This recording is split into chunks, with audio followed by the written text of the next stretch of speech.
नमस्कार दोस्तों, स्वागत है आपका डिकोड एग्जाम में। आज की श्रृंखला में हम लोग 21 जुलाई 2019 के करंट अफेयर्स और उनसे जुड़े हुए प्रमुख तथ्यों को देखेंगे जो आपकी परीक्षा के लिए बहुत उपयोगी हैं।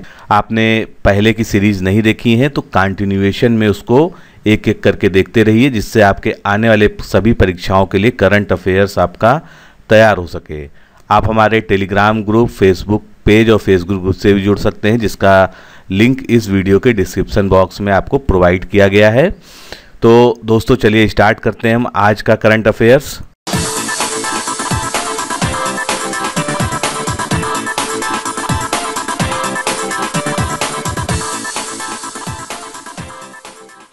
पहला प्रश्न देखते हैं। केंद्रीय मानव संसाधन विकास मंत्री रमेश पोखरियाल ने छात्रों को प्रेरणा व जागरूकता बढ़ाने हेतु एक यूजीसी गाइड प्रोग्राम लॉन्च किया है। इस यूजीसी गाइड प्रोग्राम का क्या नाम है?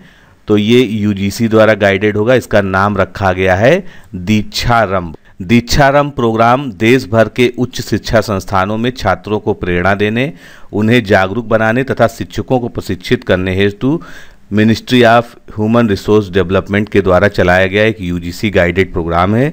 यूजीसी की स्थापना यानी यूनिवर्सिटी ग्रांट कमीशन की स्थापना 28 दिसंबर 1953 को हुई थी। इसका मुख्यालय नई दिल्ली में है और यूजीसी के वर्तमान चेयरमैन कौन हैं? डीपी सिंह। प्रश्न नंबर 2 देखते हैं। Motihari Amlekhganj oil pipeline project ये किन दो देशों के बीच अगस्त में काम करना शुरू कर देगा? तो आप नाम से ही समझ सकते हैं मोतिहारी कहाँ पर है, बिहार में है यानी भारत में, और अमलेखगंज जो है नेपाल में है। तो भारत और नेपाल के मध्य ये Motihari Amlekhganj oil pipeline project start होने जा रहा है, जो कि अगस्त तक शुरू हो जाने की संभावना है। नेपाल आधिकारिक तौर पर भारत के साथ तेल का व्यापार शुरू करेगा। नेपाल के अमलेखगंज से मोतिहारी बिहार तक 69 किलोमीटर लंबे इस पाइपलाइन का निर्माण कर लिया गया है। इस पाइपलाइन के माध्यम से नेपाल को सहज रग से पेट्रोलियम पदार्थों की आपूर्ति सही समय पर की जा सकेगी। अगला प्रश्न। सचिन तेंदुलकर को हाल ही में हॉल ऑफ फेम में शामिल किया गया। जो आईसीसी का हॉल ऑफ फेम होता है, वे कौन से भारतीय खिलाड़ी बन गए हैं, यानी किस नंबर के भारतीय खिलाड़ी बने गए हैं जिन्हें इसमें शामिल किया गया है? तो वे 6ठे भारतीय खिलाड़ी बन गए जिन्हें हॉल ऑफ फेम में शामिल किया गया है। इससे पहले 5 खिलाड़ी को शामिल किया जा चुका है। वो 5 खिलाड़ी कौन कौन से हैं? बिशन सिंह बेदी, सुनील गावस्कर, कपिल देव, अनिल कुंबले और राहुल द्रविड़। इनको हॉल ऑफ फेम में पहले ही शामिल किया जा सकता है।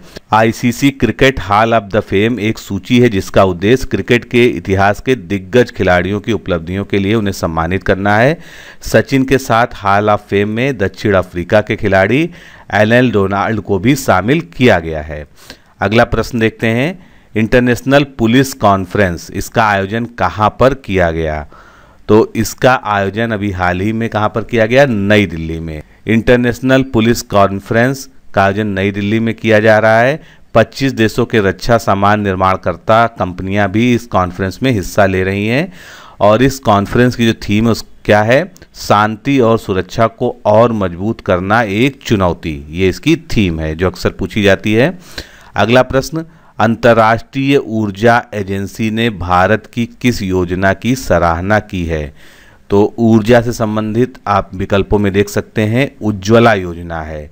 तो अंतर्राष्ट्रीय ऊर्जा एजेंसी ने भारत की उज्ज्वला योजना की तारीफ की है। महिलाओं के स्वास्थ्य और पर्यावरण में सुधार लाने के लिए अंतर्राष्ट्रीय ऊर्जा एजेंसी ने उज्ज्वला योजना की सराहना की है। उज्ज्वला योजना की शुरुआत 1 मई 2016 को हुई थी।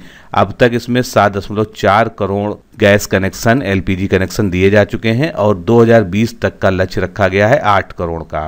अंतर्राष्ट्रीय ऊर्जा एजेंसी की स्थापना 1974 में हुई थी। इसका मुख्यालय पेरिस यानी फ्रांस के अंदर है। अगला प्रश्न।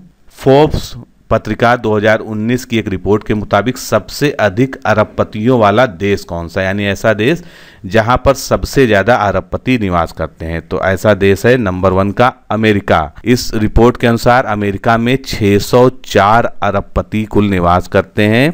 चीन में 324, भारत में 106 और रूस में 98 अरबपति निवास करते हैं। ट्राई यानी टेलीकॉम रेगुलेटरी अथॉरिटी के आंकड़ों के अनुसार मई में एयरटेल को पीछे छोड़कर रिलायंस जियो किस नंबर की दूरसंचार कंपनी बन गया है भारत में? तो रिलायंस जियो दूसरे नंबर की लीडिंग दूरसंचार कंपनी बन गया है।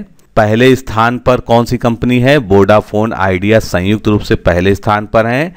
ट्राई का full form telecom regulatory authority of India होता है। इसकी स्थापना 1997 में हुई थी।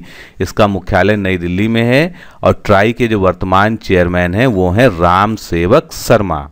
अगला प्रश्न देखते हैं। ब्रिटेन की internet market research company YouGov, ये इसका नाम है, इसके मुताबिक कौन दुनिया में सबसे ज़्यादा पसंदीदा भारतीय पुरुष है?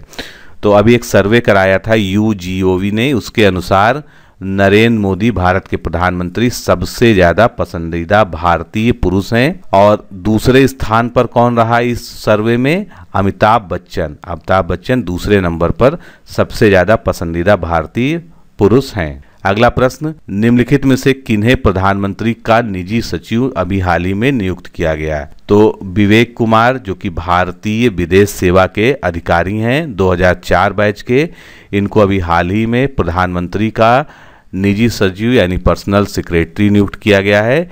निजी सचिव की नियुक्ति मंत्रिमंडल की नियुक्ति समिति के द्वारा होती है। अगला प्रश्न, किस देश के क्रिकेट बोर्ड को आईसीसी ने तत्काल प्रभाव से सस्पेंड कर दिया है यानी निलंबित कर दिया है? तो जिम्बाब्वे की जो क्रिकेट बोर्ड है उसको आईसीसी ने तत्काल निलंबित कर दिया है। जिम्बाब्वे के क्रिकेट बोर्ड में सरकार की भागीदारी न होने के चलते आईसीसी के संविधान का अनुपालन न करने के कारण इसको सस्पेंड कर दिया गया है। आईसीसी के चेयरमैन कौन है? शशांक मनोहर। आईसीसी का मुख्यालय दुबई में है और इसका स्थापना हुई थी 1909। तो दोस्तों, इस तरह से आज हम लोगों ने 21 जुलाई के 10 अति महत्वपूर्ण करंट अफेयर्स और उनसे जुड़े हुए तथ्यों को देखा।